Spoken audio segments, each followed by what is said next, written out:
قرية عين الغزال، إحدى قرى جبل الأكراد في ريف اللاذقية الشمالي، تتبع إداريا إلى ناحية كنسبة التي تبعد عنها حوالي 2 كيلومتر.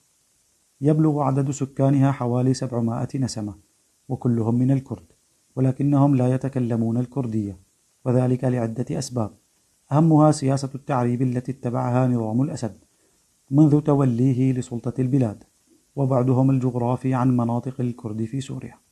ولكنهم رغم عدم تحدثهم الكردية إلا أنهم ما زالوا يحتفظون بأغلب عاداتهم، كإشعال النار في أعراسهم، وارتداء أغلب الكبار في السن للزي الكردي، وتحدث بعضهم ببعض الكلمات الكردية التي ورثوها عن أجدادهم. أبرز عائلات هذه المنطقة: جناورو، سيو، عترو، أوسي، وأحمد.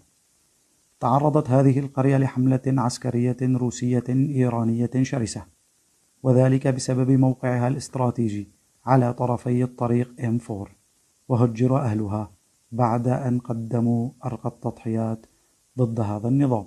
لا زال أبناء هذه المنطقة يفتخرون بأصولهم الكردية، ويتكلمون بعض الكلمات التي أخذوها عن أجدادهم،